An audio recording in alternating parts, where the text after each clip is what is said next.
আসসালামু আলাইকুম ওয়া রাহমাতুল্লাহি তাআলা ওয়া বারাকাতুহু। নাহমাদুহু ওয়া নুসাল্লি আলা রাসূলিহিল কারীম, আম্মা বা'দ।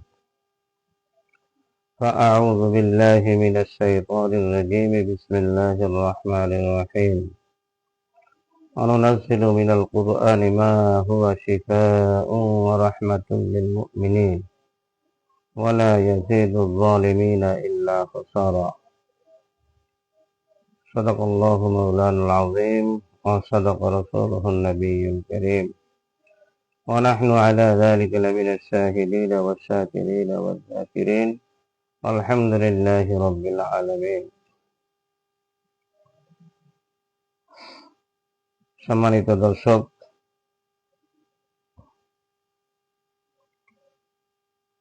যারা আমাকে দেখছেন দেশে কিংবা প্রবাসে, কাছে কিংবা দূর থেকে আমাদেরকে দেখছেন, আমি সকলের প্রতি কৃতজ্ঞতা জানাই এবং লাইভটি শেয়ার করে দিবার জন্য বিনীতভাবে অনুরোধ করছি। মহতারাম হাজেরিন, আজকে আমি আমার চিকিৎসা জগতের একটা বিশেষ অভিজ্ঞতার কথা আপনাদের সঙ্গে শেয়ার করার জন্য লাইভে এসেছি এবং হঠাৎ করেই পূর্ব ঘোষণা ছাড়াই লাইভে আসলাম। আলহামদুলিল্লাহ, আমি এই চিকিৎসা জগতে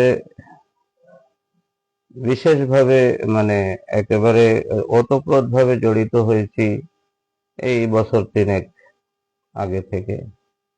এর আগেও টুকটাক করতাম, কিন্তু এত বেশি রোগী আসতো না বা দেখতাম না বা সেই ধরনের প্রচারণাও ছিল না। তো এই বিগত প্রায় 3 বছর ধরে একটু সিরিয়াসলি রোগীপত্র আসছে এবং দেখছি। তো এই চিকিৎসা জগতের ভিতরে ওতপ্রোতভাবে জড়িত হয়ে যাবার পরে আমি যে বিশেষভাবে আল্লাহ তাআলার কিছু কুদরত অবলোকন করেছি এবং আল্লাহ তাআলার কালামের যে বিশাল বিশাল শক্তি আমি দেখেছি, আমি সেটাই আপনাদের খেদমতে আরজ করার জন্যই মূলত আজকের ভিডিওতে এই লাইভে আমি অংশগ্রহণ করেছি। এর মধ্যে অনেক কথাই তো আছে, অনেক ঘটনাও আছে, কিন্তু এর মধ্যে যে ঘটনাটা আমি এখন বলতে চাচ্ছি সেটা হলো এই আমাদের নিকটতম এক প্রতিবেশী, ওনার 4টি ছেলে সন্তান, কোনো মেয়ে নেই। তো 4টি ছেলে সন্তানের মধ্যে সর্বকনিষ্ঠ যে ছেলেটি, সেই ছেলেটির বয়স এখন 10 বছর চলে। এই ছেলেটির জন্ম থেকে সমস্যা হয়েছিল, অর্থাৎ জন্ম থেকেই জিনের কুদৃষ্টি তার উপরে পড়েছিল। অর্থাৎ গর্ভকালীন সময়ে এই সন্তানের মা একটা জায়গায় গিয়েছিল, সেখানে গিয়ে একটু সমস্যা হয়েছিল। তো সেই সমস্যা থেকেই এই বাচ্চাটার জন্ম থেকেই প্রতিবন্ধী, কথাও বলতে পারে না আর হাঁটা চলাও করতে পারে না এবং জ্ঞান বুদ্ধিও নেই। অর্থাৎ একদিকে যেমন বুদ্ধি প্রতিবন্ধী, অপরদিকে বাক প্রতিবন্ধী, আবার চলাফেরায়ও অক্ষম। এই অবস্থায় ও দুনিয়াতে এসেছে এবং এগুলি আস্তে আস্তে যখন একটু বড় হয়েছে তখনই প্রকাশ পাওয়া শুরু হয়েছে। তো করোনার পূর্ব মুহূর্তে একদিন ওই বাচ্চার বাবা আমাকে তার বাসায় নিয়ে গিয়েছিল। বাবা এবং দাদাই বিশেষ করে আমার খুব মহব্বতের লোক, উনি উজানির মরহুম হজরত শামসুল হক সাহেব রহমতুল্লাহ আলাইহির মুরিদ ছিলেন। মানে উনি এখনো বেঁচে আছেন। এবং তারপরে হজরত শেখ মোবারক করিম সাহেব রহমতুল্লাহ আলাই, তিনিও দুনিয়া থেকে চলে গেছেন। বর্তমানে হজরতুল আল্লাম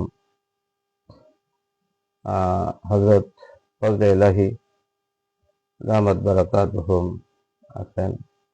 এই তিন পুরুষ উনি বুঝেছেন। তো লোকটা বৃদ্ধ এবং অত্যন্ত মুখলেস মানুষ, আর বিশেষ করে আমাকে অত্যন্ত মহব্বত করেন, ভালোবাসেন।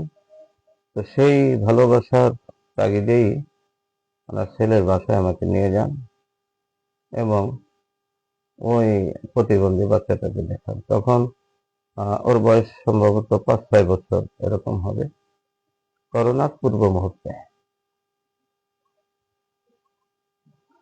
তো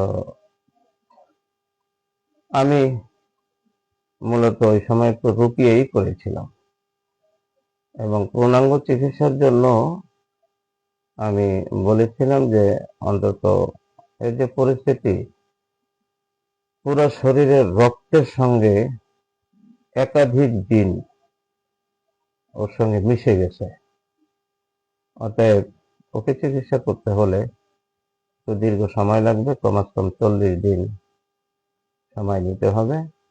তারপরে আল্লাহ চাইলে ও সুস্থ হবে, আর না হয় হবে না। তো যাই হোক, এরপরে তো করোনা এসে গেল, আর পূর্ণাঙ্গ চিকিৎসা করা সম্ভব হলো না।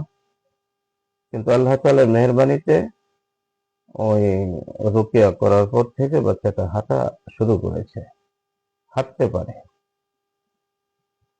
তো সেইভাবে তো এতদিন রয়ে গেছে, আর আমারও খেয়াল ছিল না, আর তারাও বিষয়টা ওইভাবে গুরুত্ব দেয়নি, যার জন্য ওই পর্যন্তই রয়ে গেছে। বাচ্চাটা হাঁটতে পারতো না, তো হাঁটা শিখেছে। তো এই আজ থেকে হয়তো কত 1-1.5 সপ্তাহ, 1 সপ্তাহ বা 10 দিন আগে ওর বাবা আসলো আমার কাছে এবং ওই ছেলের বিষয়টা আলোচনা করলো। আমি বললাম ঠিক আছে, নিয়ে আসেন। তো নিয়ে আসার পরে দেখি ছেলেটার চেহারা সুরা তো অনেক সুন্দর, স্বাস্থ্য শরীরও মোটামুটি ভালো, কিন্তু হাঁটতে পারে শুধু, আর কিছু না। কোনো জ্ঞান বুদ্ধিও হয়নি, 10-11 বছর চলে, কোনো জ্ঞান বুদ্ধিও হয়নি, কথাও বলতে পারে না, শুধু হাসে আর শুধু আল্লাহ বলতে পারে, আব্বা বলতে পারে, আর আম্মা, এই 3টি নামই শুধু বলতে পারে, আর কিছু পারে না। তো এই অবস্থায় আমি ওনাকে বললাম যে দেখুন, সুস্থ করার মালিক তো আল্লাহ, আর তাছাড়া বিষয়টা এখন এতই জটিল হয়ে গেছে যে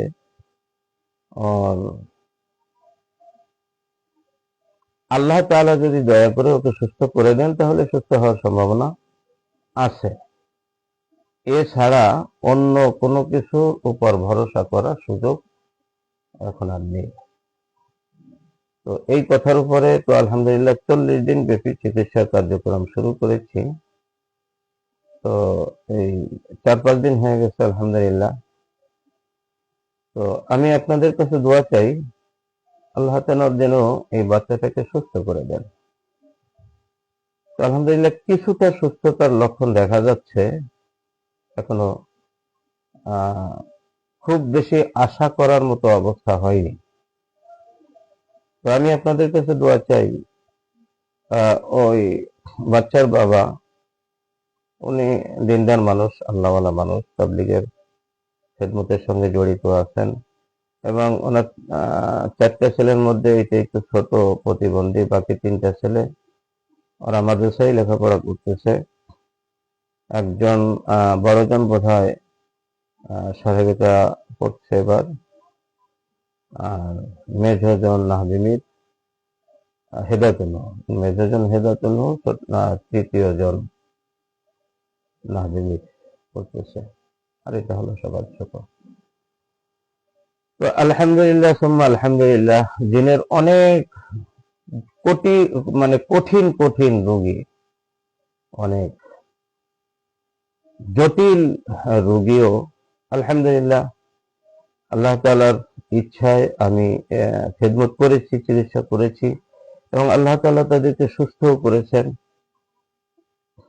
বিশেষ করে এখন জিনের রোগীর চেয়ে জাদুগ্রস্ত রোগীর সংখ্যাই সবচেয়ে বেশি দেখা যায় এবং আমি মোটামুটি একটা আনুমানিক জরিপ করেছি যে যে পরিমাণ রোগী আমার কাছে আসে তার মধ্যে শতকরা অন্তত 95 জন হলো জাদুগ্রস্ত রোগী। জাদুর প্রাদুর্ভাব আমাদের সমাজে এতই বেড়ে গেছে যেটা আশ্চর্যজনক। যাই হোক, আমি আপনাদের প্রতি বিশেষভাবে আহ্বান জানাই, জাদুগ্রস্ত এবং জিন আক্রান্ত যত জটিল এবং কঠিন রোগী হোক না কেন, আল্লাহর উপর ভরসা করে আপনি নুরানি বাইতুল শিফা, আমি মুফতি আশরাফ আলী নূরী, যোগাযোগ করতে পারেন। স্ক্রিনে আমার নাম্বার দেওয়া আছে, ঠিকানা দেওয়া আছে। ইনশাআল্লাহ আমি সাধ্যমতো চেষ্টা করব আল্লাহ তাআলার উপর ভরসা করে। আল্লাহ তাআলাই সমস্যা দেন, আল্লাহ তাআলার অনুমতি ক্রমেই সমস্যার সৃষ্টি হয় এবং আল্লাহ তাআলাই তার সমাধানের ব্যবস্থা করেন। মানুষের কারো কোনো ক্ষমতা নাই, এতটুকুই শুধু ক্ষমতা যে নিয়মতান্ত্রিক ভাবে ব্যবস্থা গ্রহণ করতে পারে। আমরা তো ঠিক এটাই করতে পারি আর তাই করে থাকি।